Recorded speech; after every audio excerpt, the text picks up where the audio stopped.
So today, hey, what's up, everyone? So today, I would just wanted to go over some things that I did not go over with the patch notes that we got here recently with the Daima DLC, and then also talk about the characters and essentially who I like and who I don't like, and kind of just go in depth of what attacks and things that they have. Um, so to get started, I guess I'll go over the patch notes first. So the first thing I wanted to talk about is the changes and adjustments to characters.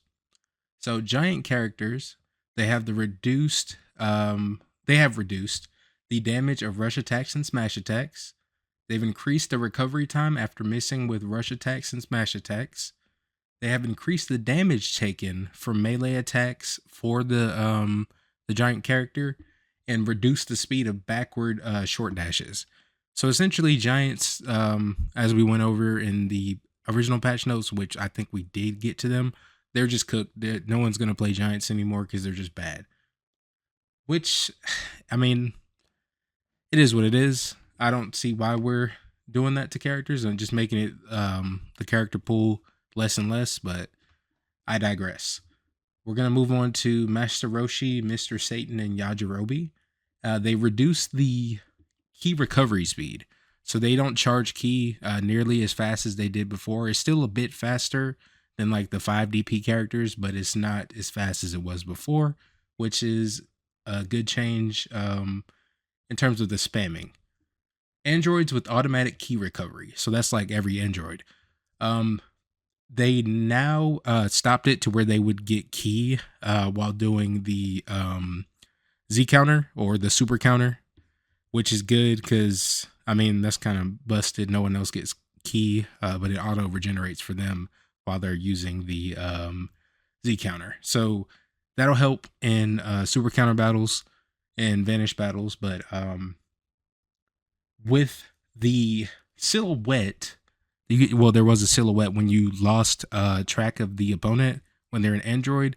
They no longer have that, so it's kind of like in the show where they couldn't like sense them or see them at all, which is a change. I mean, I don't really mind it either way. It just made it a little bit more accurate to the show.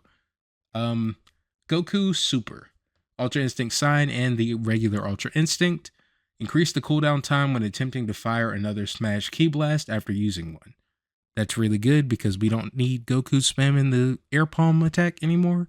And also with his other nerfs, that's really good. Dr. Wheelo, reduce the maximum number of skill count, which is making Wheelo even less of a usable character. Wheelo is now just fodder. He used to have like 6 skill counts and do a lot of damage. Now he does no damage because all the giant nerfs and his skill count's going. So you won't see a Wheelo again. Nappa has reduced health. So instead of 4 bars, he has 3 bars again. Raccoon, same thing. Also with Spopovich, he actually had 3 bars. Now he's probably going to have around 2.5, maybe 2. I haven't looked at Spopovich. I don't really play DP. So then there's also Gogeta. Gogeta Super, Super Saiyan God Super Saiyan. So the Gogeta Blue, they reduced the damage of his Smash Key Blast and decreased homing performance. So it doesn't track as well as it did before, and it doesn't do half a health bar, along with like the shotgun Key Blast and all that. They just nerfed Key Blast in general, which is really good. Vertigarn fixed an issue where rush attacks would hit even when the opponent was guarding. Now, I'm not sure why that was a thing, but I digress. That's gone now. Um, we went over the flying kicks and the throw evasion, and there's actually a little secret change that they made. So Vegeta Blue before, I think his Kamehameha was like a full 3 or 4 seconds to get through the animation, so you couldn't use his Kamehameha. Now they've like decreased that by over half. So now he's actually a viable option in ranked. If people use Vegeta Blue, I could suggest you try him out. His Kamehameha is much faster. The animation is just a regular Kamehameha animation, so he's much better. But let's get on to the characters. So First, I guess I'm going to talk about, I guess, Super Saiyan Goku. So he hasn't really changed in terms of his like combos, and his moves are still all rushes, even though he's Super Saiyan. But his ultimate, he has a Kamehameha, which is cool. And if you change the outfit for the other Goku, it doesn't change his moves at all. But his ultimate, he does like an explosive wave, so that's cool. But in general, I think this Goku's like, uh, if I was to give him a rating, maybe a 7 out of 10. He's not very good. He's not super bad either. Maybe a 6 actually. Yeah, I'll go with 6. He's a 6. Um, Glorio, I'll go with next. Glorio he has a unique bag. I like Glorio's fighting style. It's not too quick, not too slow. He also has some paralyzing moves, and his ultimate is super quick. Glorio's really good. I'll give Glorio an 8. Um, as far as the other characters, Pansy. Well, I guess we got to talk about Pansy. Pansy is literally the worst thing ever. Like, Pansy is so bad. I don't know why they added Pansy to the game other than to like just add her to the Diamond DLC. I mean, I'm happy to have more characters, but Pansy is so bad. She does no damage. Her attacks are very, very like vanishable. She's just not good at all. I mean, she's only 2 DP, so I wasn't expecting too much, but she's just not good at all. Next, we have Majin Kuu. Now, Majin Kuu, out of the characters that released, he is my second favorite after the last one, of course. But Majin Kuu, I'll give him a solid 9. He has a move where he can like kind of spin. It's a tornado move, and when he does it, it actually does good damage and it's unblockable. So that's really good for people who spam the sidestep. Then there's also the fact that he can heal. He has snack time like Whis. Now, it's pretty fast. He just pulls out a chocolate bar and eats it, so you get a lot of health back with that. That's really, really good. And he also has flying kicks.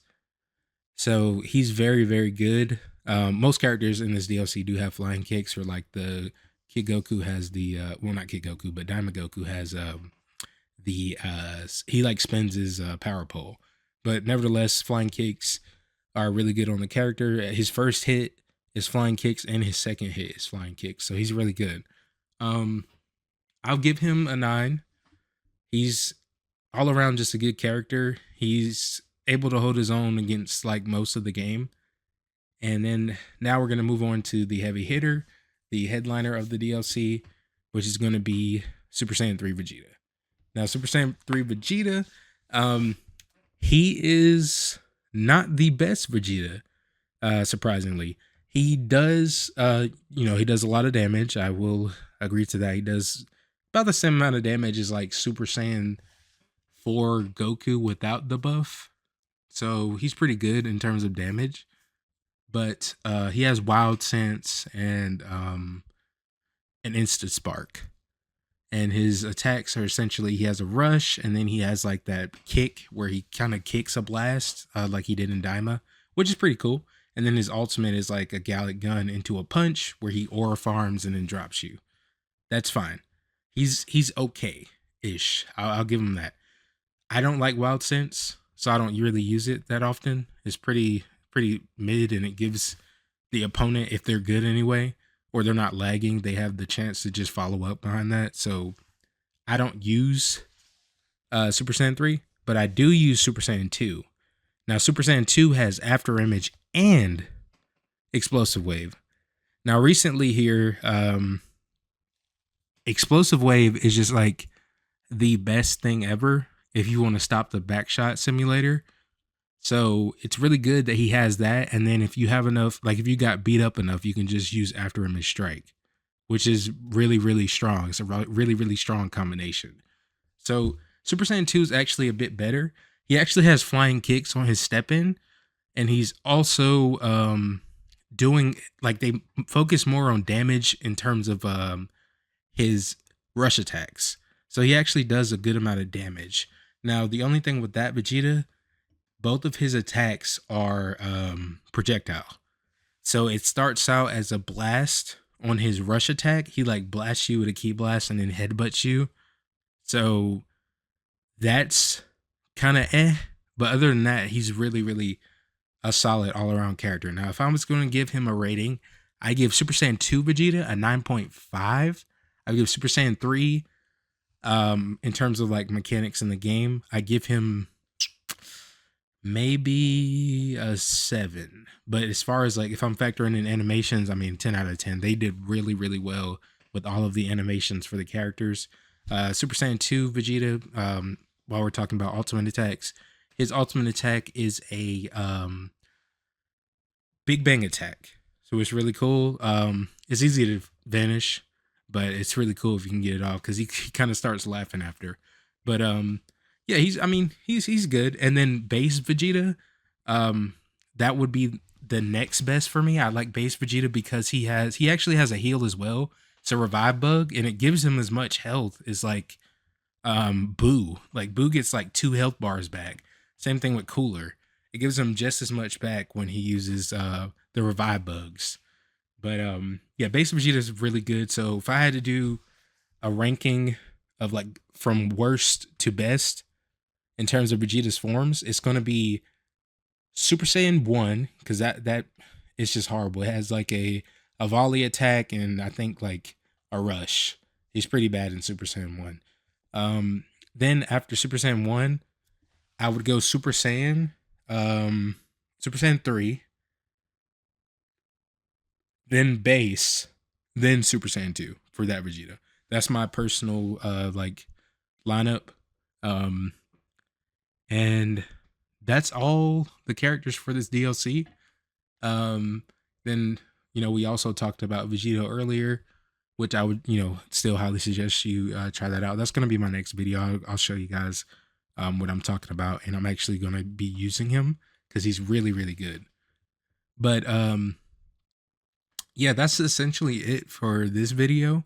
Now I'm excited for the next DLC. We already know the heavy hitters are coming next DLC. I'm hoping we get to see at least one of the Tamagamis in the next DLC, but we'll see. And if you enjoyed this one, leave me a like. Maybe consider subscribing. Have a good rest of your day.